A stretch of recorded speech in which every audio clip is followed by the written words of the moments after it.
मेरे साथ जो भाई मौजूद हैं, इनके बहनोई अपने बहनोई के साथ मिलकर इनकी सिस्टर और इनके जवान भाई को कत्ल कर देते हैं। हमारा बहनोई था, वो मंशियात फ़रोश था। हम जो है ना उससे फ़ैसला लेना चाहते थे। पहले तो 4 से 5 साल वो तशद्दुद करता था, लेकिन आने नहीं देता था। हमने उसका बच्चा वापस लेना है और इससे डिवोर्स लेनी है।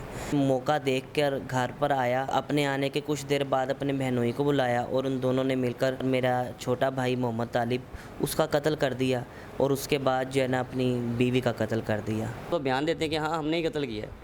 जब वो कत्ल किया, बयान करने के बाद उनको क्यों नहीं सज़ा नहीं मिलती। उखड़े हुए सांसों से मुझे कह के हसनैन यहाँ पे सफ़ियान और अफजल आए थे, उसने मेरे से हाथ पे किया, उसने मेरे पाँव बांधे। जब हम हॉस्पिटल पहुँचे हैं तो उन्होंने उसको डेड डिक्लेयर कर दिया। वाले जुर्म भी किया कि जी मैंने इन दोनों को कत्ल किया। अभी तक उसे कोई सज़ा नहीं मिली, कोई सज़ा नहीं हुई। अस्सलाम वालेकुम नाजरीन, डिजिटल रंग के प्लेटफार्म से शुएब हसन आपसे मुखातिब है। नाजरीन, 1 साल पहले मेरे साथ जो भाई मौजूद हैं, इनके बहनोई अपने बहनोई के साथ मिलकर इनकी सिस्टर और इनके जवान भाई को कत्ल कर देते हैं। मामला अदालत में जाता है और इस वाक़े को पूरा 1 साल गुज़र चुका है। मुद्दई जो हैं वो बार बार जाते हैं, इनके बयान भी नहीं लिए जाते और जो कातिल हैं उनको रिहा भी कर दिया गया है और उनके ऊपर जो है वो कोई सख्ती का मामला नहीं है। जो मुद्दई हैं वो परेशान हैं, एक तो इनकी बहन और भाई को कत्ल कर दिया गया और ऊपर से इंसाफ का कोई भी दरवाज़ा इनके लिए नहीं खुल रहा। हमारे साथ मुद्दईयान मौजूद हैं, इनसे जानते हैं कि क्या मामला रहा, कितनी मरतबा ये अदालत में गए और क्या कहते हैं हमारे जो अदालती अदारे हैं। आइए इनसे बात करते हैं। अस्सलाम वालेकुम। वालेकुम अस्सलाम। सबसे पहले मुझे बताइएगा कि ये जो मामला था क्यों पेश आया? सर, मामला इस वजह से पेश आया कि जो हमारा बहनोई था वो मंशियात फ़रोश था। जिस वक़्त हमें उसकी कारोबार की हकीकत का पता चला तो जो मेरा छोटा भाई मकतूल और मेरी बहन ज़ीनत फ़ातिमा जो उसके साथ ब्याही गई थी, वो दोनों उस बंदे के राज़दार बन चुके थे और हम जो है ना उससे फ़ैसला लेना चाहते थे। मतलब उनको पता चल चुका था कि ये मंशियात फ़रोश है और बुरे कामों में मुलव्वस है। जी बिल्कुल, ये बुरे कामों में मुलव्वस है, जिस वजह से हम ना उससे पीछा छुड़वाना चाहते थे। जब आपने शादी की बहना की तो तब नहीं पता था कि ये ऐसे काम करता है? उस वक़्त ये पता था कि इसके वालिद का जो है चिकन की शॉप है और ख़ुद जो है ना ये एसी टेक्नीशियन का काम करता है। लेकिन शादी के 4 से 5 साल गुज़र चुके थे, जबकि हमारी बहन हमारे पास नहीं आती थी तो हम कहते थे वो अपने घर खुश होगी इसलिए नहीं आती।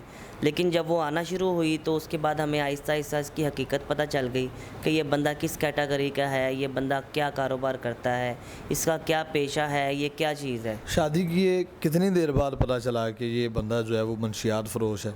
सर, 4 से 5 साल गुज़र चुके थे शादी को। जी। तो फिर जब पता चला तो क्या कुछ झगड़ा हुआ या तशद्दुद करता था बहना के ऊपर, क्या मामला था? पहले तो 4 से 5 साल वो तशद्दुद करता था, लेकिन आने नहीं देता था। जब वो 4-5 साल गुज़रने के बाद जब वो हमारे पास आई, हमने उसकी शक्ल देखी, उसका वजूद देखा तो हमें उस चीज़ से काफ़ी आइडिया हुआ। फिर हमने इससे ज़बरदस्ती पूछा कि ये ज़ीनत फ़ातिमा बताओ हमें क्या मसला है, तुम्हारे साथ ये क्या मामला हुआ है, तुम्हारा सेहत इतनी ख़राब हुई हुई है, क्या मसला है? तो बहुत ज़्यादा ज़ोर देने के बाद उसने बताया कि जी मेरे साथ ऐसा मसला है, लेकिन मैं जो है ना अपने घर में खुश हूँ, मेरा शौहर है, मेरा मिजाजी खुदा है, तो मैं उसको जो है ना नाराज़ नहीं करना चाहती। वो मुझे जैसे भी जिस हाल में भी रखता है मैं खुश हूँ। जब आपके भाई को कत्ल किया, ये भाई उनके घर गए थे या उन्होंने इधर घर आके कत्ल किया, ये क्या सीन था? सर, ये सीन था कि 2 बार जो है ना मेरा छोटा भाई मोहम्मद तालिब मकतूल जब 2 बार उसके घर अपनी बहन को सुलह सफ़ाई के साथ छोड़ने के लिए जाता है तो वहाँ पर पहुँचते ही जो है ना 2 बार उसके साथ ये वाक़या पेश आता है कि वहाँ पर पुलिस की रेड होती है। पुलिस आती है सफ़ियान नवाज़ पकड़ने के लिए, लेकिन सफ़ियान नवाज़ भाग जाता है और उनके हाथ लग जाता है मोहम्मद तालिब और मोहम्मद तालिब को वो मंशियात के केस में जेल कर देते हैं।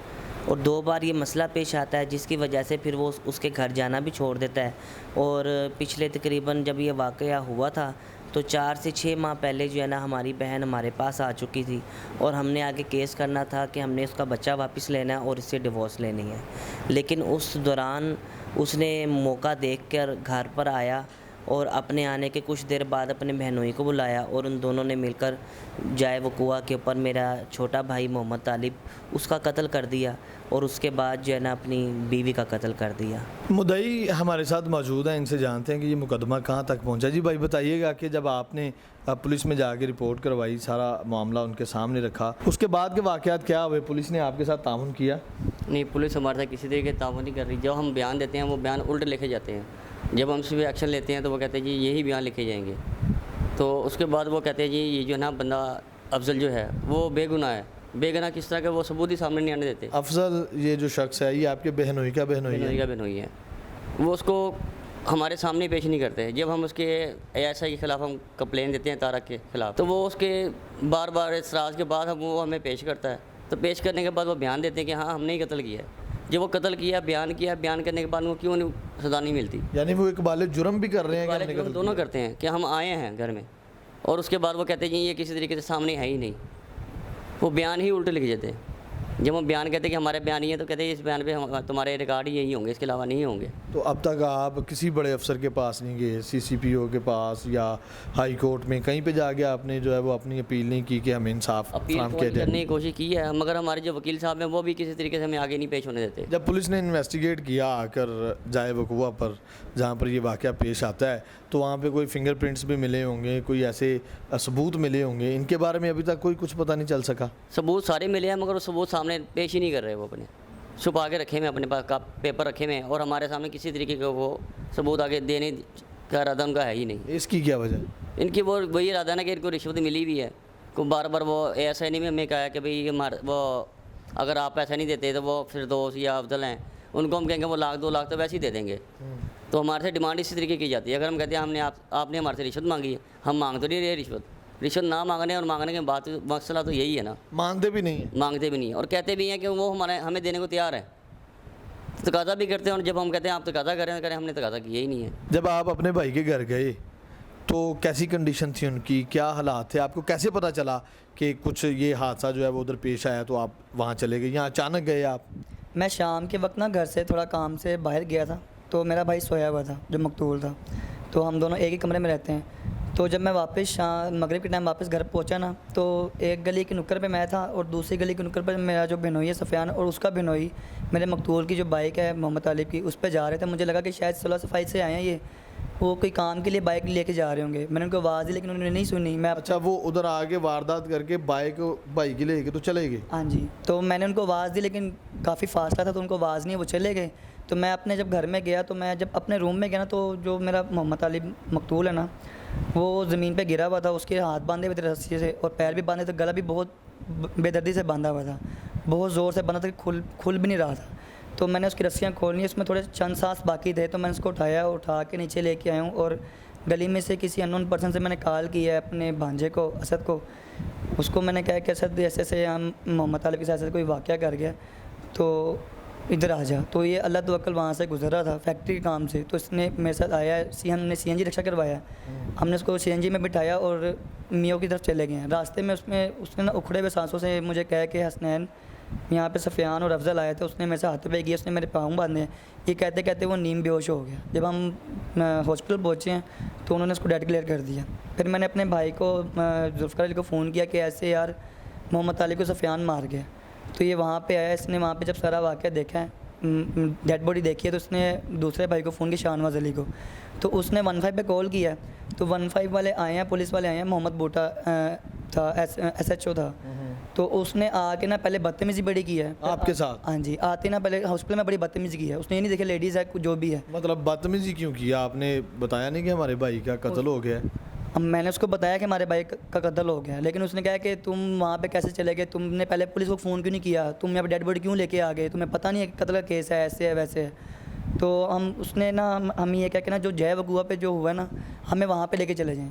हम वहाँ पे गए, उन्होंने वहाँ पे जाते ही हमारे से घर की चाबियाँ ली हैं और मैंने उनको कहा सर जी आप ना ये रूम चेक करें ना, बलाई मंजिल भी चेक कर लें, हो सकता है वहाँ पे कोई क्लू मिल जाए, कोई फिंगरप्रिंट या कुछ हो जाए।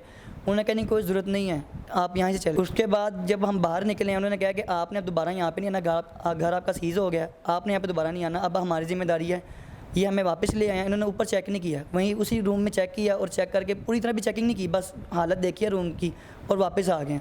और वापस आके ना हम तीनों भाइयों को उन्होंने थाने में बंद किया और ये कहा जी बंद कर दिया आप लोगों को? हाँ जी, और ये कहा कि जी अब ये बताओ कि तूने कैसे कत्ल किया है। उन्होंने मेरे से ये पूछा है, आप लोगों से इन्वेस्टिगेशन शुरू कर दी? उन्होंने उल्टा मेरे से पूछा कि तूने कैसे कत्ल किया, तू कैसे लेके आया, तूने साथ कितने बंदे थे। सारी रात उन्होंने ऐसे हमें गुजारी है, उन्होंने हमारी FIR भी नहीं करी, सारी रात हमें ऐसे लेके ना जलील करते रहे। अगले दिन फजर के टाइम PFS वाले आए हैं घर में, तो उन्होंने भी चेक नहीं किया। उनको मैंने कहा सर जी आप ऊपर चेक कर लें, हो सकता है कुछ मिल जाए। जब उन्होंने चेक किया तो ऊपर वाले कमरे में मेरी सिस्टर की डेड बॉडी मिली। फिर उसके बाद उन्होंने जब डेड बॉडी देखी तो उन्होंने मुझे पकड़ लिया कि तूने कैसे मारा, तूने ही मारा है, तू हमें बता दे, हम तेरी बख्शिश करवा देंगे, हम तेरी जो है सज़ा कम करवा देंगे, तू हमारा छोटा भाई है, तुम्हें बता दे तूने कैसे कत्ल किया। मैंने कहा सर जी मैं कैसे मार सकता हूँ अपने 2 बहन भाइयों को। आप पे तशद्दुद भी किया पुलिस वालों ने या नहीं? उन्होंने मुझे बहुत गंदी गालियाँ दी, टॉर्चर भी किया है। एक नहीं कितने पुलिस वालों, DSP भी उसमें मौजूद है, उसमें ASI भी है, SHO भी है, इंस्पेक्टर भी है, सारे मौजूद हैं। हवलदार तक जो जितने भी छोटे से बड़े हैं ना, उन सब ने बदतमीज़ी की और मुझे टॉर्चर किया कि तूने किस तरह मारा है, तू हमें बता दे हम तुझे छुड़वा देंगे, तू हमें बता दे हम तुझे छुड़वा देंगे। फिर आपने रिपोर्ट करवाई है, उनको कैसे पता चला कि ये आपने नहीं किया? कैसे मामला किस तरफ गया फिर? 3 दिन उन्होंने हमें थाने में रखा है, हम तीनों भाइयों को। तो जो हमारी बाकी जो फैमिली थी उन्होंने फिर मीडिया के थ्रू मीडिया बुलाई वहाँ पे, फिर उन्होंने जाके मुझे हम तीनों भाइयों को थाने से निकलवाया। नहीं तो उन्होंने हमें मुस्लिम ठहराया था कि हमने कत्ल किया है। फिर कैसे पता चला कि आपके बहनोई जो हैं वो कसूरवार हैं इस सारे मामले मेरे के? भाई ने मुझे बताया था कि सफियान ऐसे ऐसे यहाँ। वो तो बताया, पुलिस को कैसे आपने कन्विंस किया? पुलिस कैसे हमें मानी? शक था, हमने पुलिस वालों को कहा था कि ना सफियान जो है उसका नंबर बंद है तो उसको ट्रैक करें। तो उन्होंने उसको ट्रैक किया, लेकिन उन्होंने यही किया हुआ था कि सारा केस हमारे पे किया हुआ था। जब सुफियान को उन्होंने पकड़ा तो फिर उसके बयानात, जो सारा मामला था, वो किस तरफ गया?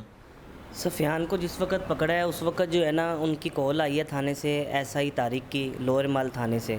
हमारा केस दादा दरबार थाने का था, लेकिन उनका इन्वेस्टिगेशन ऑफिसर जो था वो लोअर माल थाने में बैठा हुआ था। तो उसने हमें कॉल करके कहा कि जी हमने 10 से 15 बंदे पकड़े हैं और लिहाजा जो है ना आप आ जाएँ। फिर जब हम गए हैं तो उन्होंने हमें सिर्फ सुफियान की मुलाकात करवाई, बाकी के जो बंदे उन्होंने पकड़े हुए थे वो उन्होंने ना हमें दिखाए हैं, ना हमें पता है कि पकड़े थे या नहीं पकड़े थे या झूठ बोला था। उसके बाद फिर हमने ना उनके आगे काफ़ी ज़ोर दिया उनको कि जी ये गली में CCTV फुटेज है, कैमरे लगे हुए हैं, इनकी वीडियो निकलवाएं, हम जाएंगे तो हमें देंगे नहीं, आप पुलिस वाले हैं तो आपको आसानी से मिल जाएंगी। तो उससे ज़रा ये है कि अगर वहाँ पे एक की जगह 2, 3, 4 लोग भी होंगे तो वो नज़र आ जाएंगे। हो सकता है हम अपने बहनोई को कातिल ठहरा रहे हैं, हो सकता है ये बेगुनाह हो, कोई और हो। तो उस बात के ऊपर उन्होंने कहा कि जी आप जो है ना हम निकलवा लेंगे, हम कर लेंगे। उन्होंने ना ऐसे करते करते 3 हफ्ते पहले तो यही निकाल दी है। 21 दिनों के बाद 7 तारीख का वाक़या था, 29 तारीख को वो हमारे साथ गए, SI तारिक हमारे साथ गया और सिपाही इस्माइल हमारे साथ गया। तो वो भी किस बिना पर गया कि हमने CCP ऑफ़िस में उनकी जो है ना रिपोर्ट की थी और इन्वेस्टिगेशन ऑफिस जो है उधर रिपोर्ट की थी। ये हमारी बात नहीं सुन रहे। हमारी बात नहीं सुन रहे, तो लिहाजा फिर उधर से कॉल आई, उसके बेस के ऊपर जो है DSP लोअर बाल थाना इन्वेस्टिगेशन में बैठे हुए थे। तो उन्होंने जो है ना फिर आगे से अपने कमरे में बुलाकर हमारे से बातचीत की। तो वहाँ पर SI तारिक ने हमारे ऊपर ये इल्ज़ाम लगाया कि जी मैं इनको कॉल करता हूँ और ये आते नहीं हैं। तो मैंने वहाँ पर उनको फिर ये जवाब दिया कि जी हम अगर आप हमें कॉल करते तो हम क्यों नहीं आते, हम तो आए हैं वहाँ पर, लेकिन आप हमारी बात नहीं सुनते हैं। इतने दिन गुजर गए, अगर वीडियो डिलीट हो जाए तो हमें क्या पता कि आप किसी बेगुनाह को सज़ा दे रहे हैं। बिल्कुल। तो उस बिना के ऊपर उन्होंने ना फिर हमें पहले सुबह 9 बजे का टाइम दिया, फिर वो साहब अपने ऑफिसर के कमरे से बाहर निकल के कहते नहीं आप ऐसा करना 11 बजे आना। फिर जब हम थाने से बाहर चले गए फिर हमें कॉल करके मुझे कहता है कि जी आप ना 11 बजे नहीं, आप ना 12 बजे तक आना। फिर हम 12 बजे उसके ऑफ़िस में जब गए हैं तो वो साहब जी जो है ना 2 बजे अपने ऑफिस से निकले हैं। तो बड़ी मुश्किल से 2 जगह के ऊपर कैमरे लगे हुए थे जहाँ से फुटेज 2 जगह से मिलनी चाहिए थी, लेकिन उन्होंने इसरार करने के बाद भी उन्होंने एक जगह से फुटेज ली जहाँ से एक मुजरिम जो है ना आसानी से तो शनाख्त हो गया, लेकिन दूसरी जगह से जहाँ से दोनों शनाख्त होते थे वहाँ से उन्होंने फुटेज लेने की कोई ज़ोर ज़बरदस्ती की नहीं। जब सुफियान को पकड़ लिया तो उसने क्या वजह बताई कत्ल करने की, क्या मामला था? उसने वजह ये बताई कि जी मैंने तो जो है ना मेरे ऊपर केस थे मुंशियात फ़रोश के, तो मैंने ये काम छोड़ दिया है, लिहाजा मैं पोल्ट्री फार्म का काम करता हूँ अपने वालिद के साथ। तो ये जो मद्दई जुल्फ़कार अली है ये मेरे ऊपर काला इल्म करवाता है और जो मकतूल मोहम्मद तालिब है ये भी मेरे ऊपर काला इल्म करवाता था, तो मैंने इसको मार दिया। बस ये वजह बताइए। उसने ये वजह बताई है। और इकबाल जुर्म भी किया उसने? वाले जुर्म भी किया कि जी मैंने इन दोनों को कत्ल किया। अभी तक उसे कोई सज़ा नहीं मिली? कोई सज़ा नहीं हुई। जाता है काटन का सूट पहन के जाता है, शेप करवा कर जाता है, लशपश होके अदालत में जाता है तारीख के ऊपर, जेल में से इतने ठाठ के साथ निकलता है। क्या अपील करना चाहते हैं हुकाम बाला से और तमाम अदारों से, हुकूमती अदारों से क्या अपील करना चाहते हैं? अपील यही करना चाहते हैं कि जब 2 मुलज़िमों की DNA रिपोर्ट हुई है तो एक की रिपोर्ट आ गई है, दूसरे की कहाँ है? और बग़ैर जो है ना प्रूफ के देखी जज साहब ने एक मुजरिम अफजल बशीर को क्यों रिहा किया और दूसरे मुलजिम को तारीख पर बुलाते हैं लेकिन आगे से सुनवाई नहीं करते, उसको सज़ा क्यों नहीं देते?